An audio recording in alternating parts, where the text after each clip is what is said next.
Right, you think after doing a couple of months of streaming that I would know how to start a YouTube video? It's a bit different, isn't it? I can edit this. I can edit bits in and out. Whereas on streaming, I'm just live constantly. We'll just see how this goes. Hey everyone, I'm Rick. I'm a big Star Trek fan, the biggest Star Trek fan. Well, no, not the biggest. That's a big claim to make. I'm not the biggest Star Trek fan. I'm a massive Star Trek fan. I've loved it ever since I watched my first episode of TNG back when I was a little baby, and ever since then I have just loved every aspect of Star Trek. You know, there's some stuff that I don't like, and there's some stuff that I do like and love, and there's some stuff that is just fine. This video series is going to concentrate on the newest Star Trek that has arrived on. It is Season 3 Discovery. We're going to be talking Season 3 Discovery, and we're going to go episode by episode. And now I'm going to release this video on a Monday. The reason being is that the show in the UK is released on a Friday. I reckon give people a weekend just a chance to watch it. I've got people I know from my Discord channel who didn't get to watch the episode until like yesterday. So I'm gonna give you guys until Monday, then I'll release this video so you can hear my thoughts and spoilers on the episode. I hope that sounds alright to you. Of course, as I mentioned before, I stream every Monday, Wednesday, and Friday on Twitch. You can catch me on that. And then of course you can join the Discord, and I'll put all the links below in there. Just feel free to join up and get involved and have a chat with us. But we're going to be talking about Season 3, Episode 1, Discovery. Discovery, for some reason, has been quite a controversial show for some people. There are people who are like, it is not Star Trek. Well, I hate to put a spoil to you. It says Star Trek on it. It's Star Trek. I'm going to throw it out there. I've enjoyed Discovery. I think the writing is smart. I love the characters, and I love the direction it's taken. And at the end of Season 2, we were left with this massive cliffhanger where Discovery was sent 900 years into the future to save the present day, to save the future, and it's actually mentioned in the latest episode. But we're going to talk about Episode 1. What I'm going to do, guys, this is the first time I've ever done a review like this. So what I thought I would do is I would just sum up what happened in the episode. First of all, we're going to talk about the good, we're going to talk about the bad, and then we're going to talk about where I think or I hope the show is going to go, the next episode is going to go. Helm, Warp 1, engage! We open up with this really cool sequence. It's we see this little clock, like literally the best alarm clock I have ever seen. Like I want one of those alarm clocks. I want that little bird hologram alarm clock. And the guy just going over and over. Basically, we open up with Groundhog Day.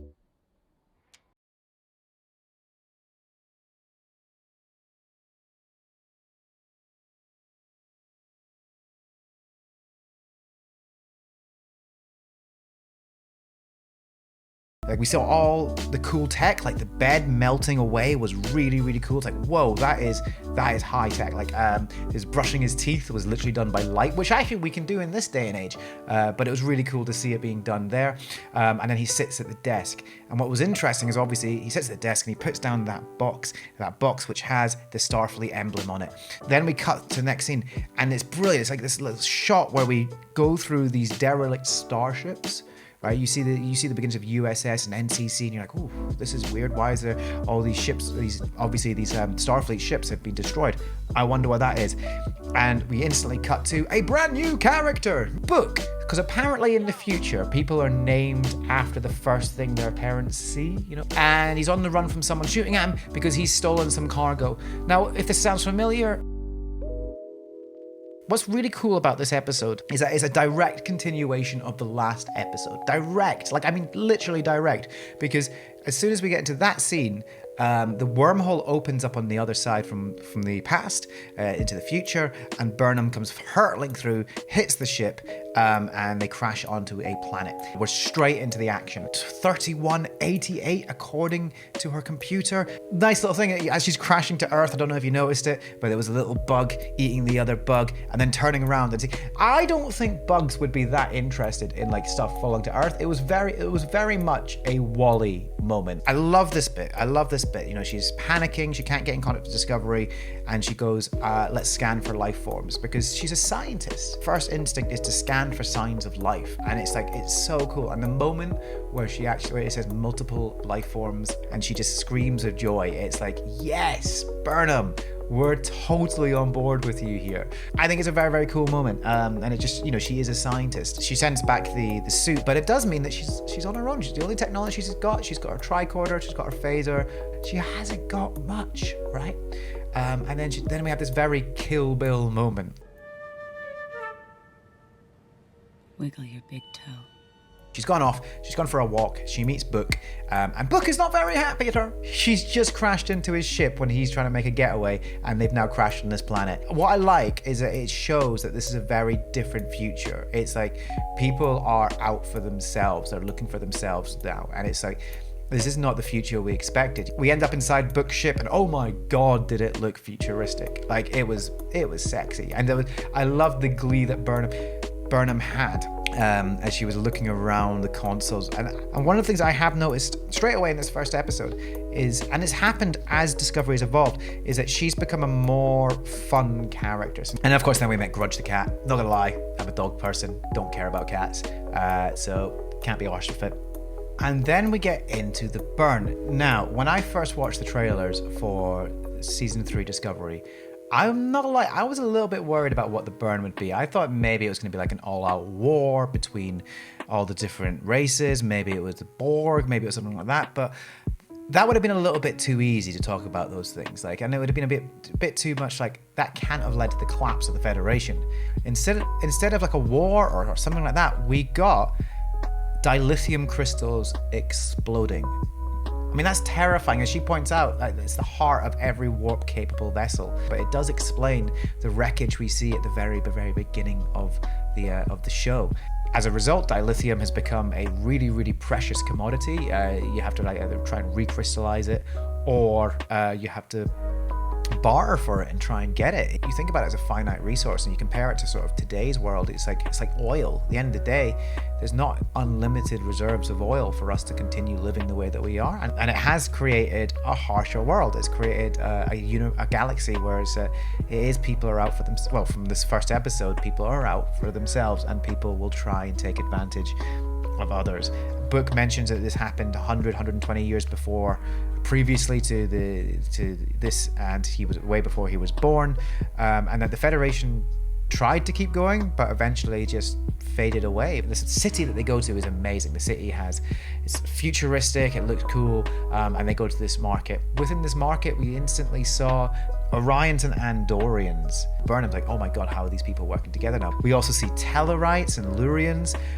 It's really, really quite cool to see that these species have lasted this far into the future, that they're still going, and it was quite a nice nod to have us to see them in there. As predictable, Book double crosses Burnham, and she gets interrogated by an Orion and an Andorian. And it was quite a comic moment, this one. I think one of my favorite lines, though, is when she turns around and says, his cargo is sensitive, time and temperature sensitive. It must be ice cream. Book couldn't get away with it. He tries to sell Burnham's equipment, not accepted. And then, of course, the person he was running away from at the beginning of the show turns up and catches him and starts beating him up.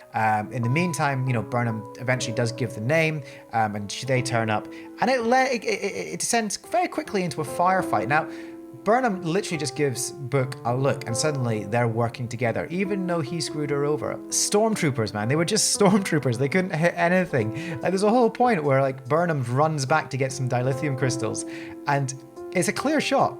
Not a single one hit. It was interesting to see, like, how accuracy hasn't improved as the future has gone on. And then we led into this very cool chase sequence with the personal transporters that Burnham got excited about. I loved that sequence. I thought it was a lot of fun. One question: why did Book take off his shirt? He didn't need to take off the shirt. There was a little bit of flexing going on there. He did not need to take off that shirt. The amount of chemistry that they've put between these characters, between Michael Burnham and Book right at the beginning, something's going to happen. Something has to happen between those two.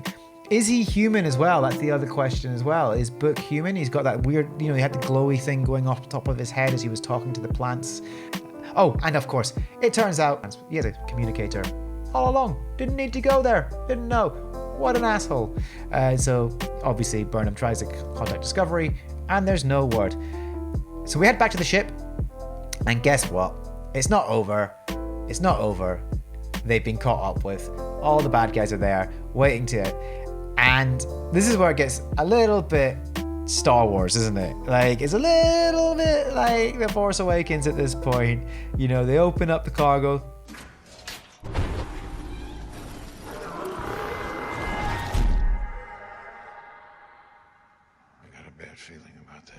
And of course it's an animal, and of course that animal proceeds to start eating everybody.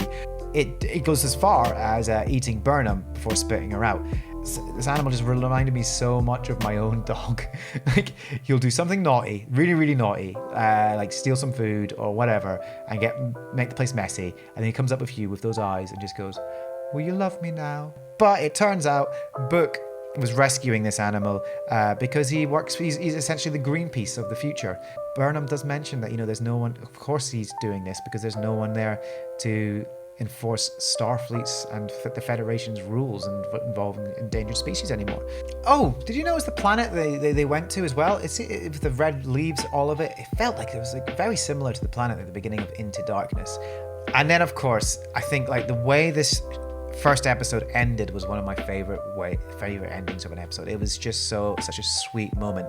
You know, Book goes, "I think there's someone who can help you," and they end up going to this Federation relay. And we know we've seen Federation relays in the past. They definitely don't look like this. This is very much more a futuristic relay. This is the guy from the beginning of this episode. This is his relay. He still works for Starfleet. He's a true believer. The look on the guy's face when Burnham starts, says, her name, her rank, her position, the ship she's part of, her serial number, the look on that guy's face was just pure wonder and joy. And it was just such a beautiful moment. She actually turns around and commissions him to makes him a commissioned officer, which he wasn't. Like, the emotions in that scene were so well played. And then when the flag goes up because, Michael Burnham can put it up because she's a commissioned officer. It was just such a beautiful moment. I really, really liked it, and it was such a great way to end that episode. It felt like a moment of hope. One of the reasons we watch Star Trek, one of the things we love Star Trek, is that message of hope that it gives in bleak times.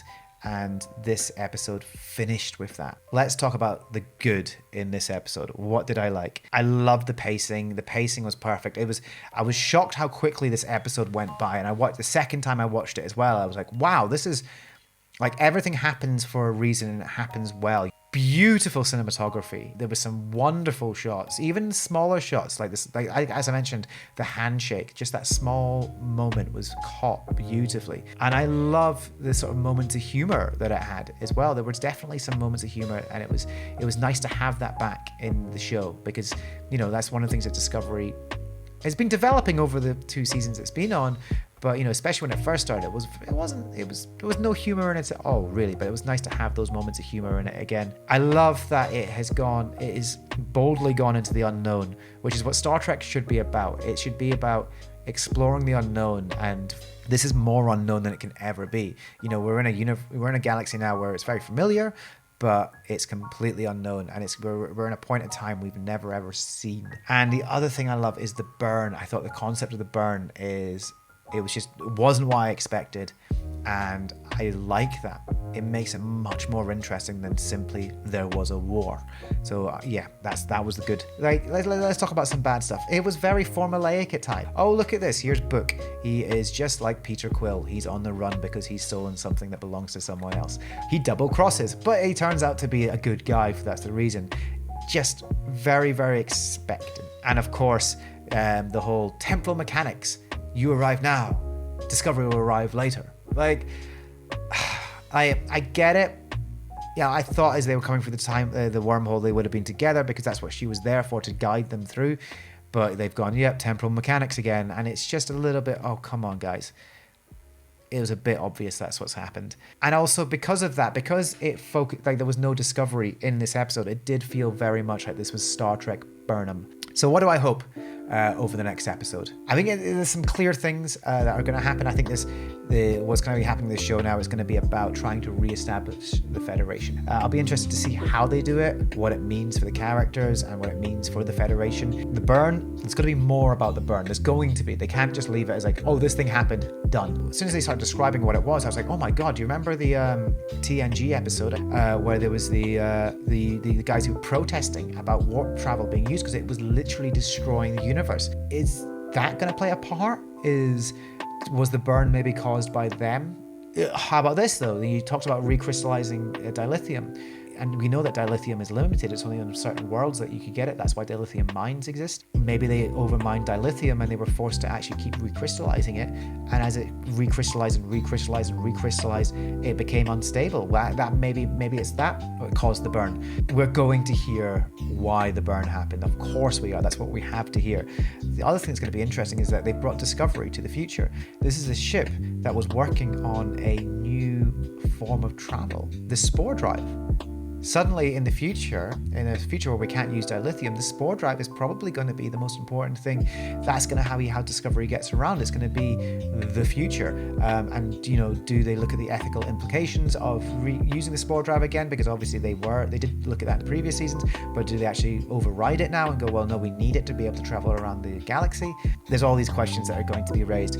So I'm really, really looking forward to seeing how they explore that. But what I really want to see in the next episode is maybe coming through the wormhole from Discovery's point of view, and then at the end of it, Burnham and Discovery are reunited. That's what I'd love to see in part 2, because it is a two-parter, and it's hard to review one episode of a two-part episode, because obviously this is just telling half a story at this moment in time. However, overall, I really enjoyed this episode. It was a lot of fun, good pacing in it, introduced some new interesting concept, new interesting character and book, and I'm really, really looking forward to seeing where it goes from here. That's my thoughts on the first episode. I'm going to keep putting these episodes up weekly. They're going to come out every Monday, so please make sure you hit subscribe. You'll get an alert whenever one of these new episodes goes live. I'll put it on my social media as well. I'll put all the links to my social media in the description below, but please make sure you follow this channel, and of course come and follow me on Twitch as well, where I stream every Monday, Wednesday and Friday. Thank you very much for listening to my thoughts. Live long and prosper. Bye.